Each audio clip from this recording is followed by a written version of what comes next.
Okay, here's a short lesson on formula rearranging. Okay, so I'm wanting to get a different letter by itself in the formula. So the first formula here, I have C by itself. C equals 2 pi r, circumference of a circle. But I want to get r by itself. I want it rearranged for r. So here's my r. So I need to move everything away from the r. So what I'm going to do, this 2 and the pi are currently multiplying the r. So I'm going to move them over to the other side. Now that means I need to do its opposite. So I'm going to divide both sides by 2 pi. Now when I do that, I have 2 pi divided by 2 pi. They're going to cancel out, and so I'm going to C divided by 2 pi equals r.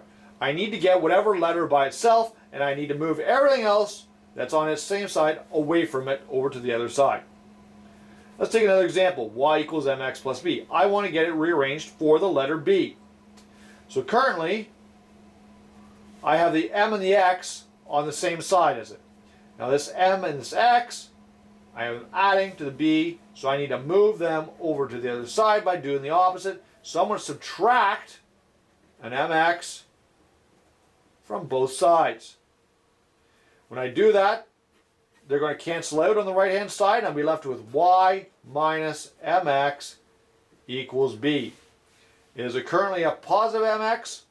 I need to get rid of it, so I'm going to do the opposite, which is subtracting mx from both sides.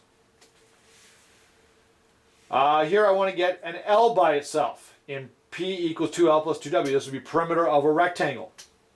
Okay, so the first thing I'm going to get rid of is the 2W. So I'm going to subtract 2W from both sides. It's currently a plus 2W, so it's going to subtract 2W from both sides. So that gives me P subtract 2W equals 2L. And then I want the L by itself, so this L is being multiplied by 2, so I'm going to divide both sides by 2. So that gives me P subtract 2W divided by 2 equals just L. Now I have L by itself. The last question, I want to get D by itself. Velocity equals distance divided by time. Okay, I want to solve for D, so that means I need to get rid of this T. This T is currently dividing, so I'm going to do the opposite, which is multiplying. I'm going to multiply both sides by T. That will give me VT on the left-hand side equals D, or distance equals velocity times time. Okay, so I had to just rearrange by doing the opposite to both sides. So I'm going to multiply both sides by the t, and these t's will cancel out. Okay, quick little lesson on formula rearranging. You want to get whatever letter it is you want to get it by itself. Okay, thank you very much.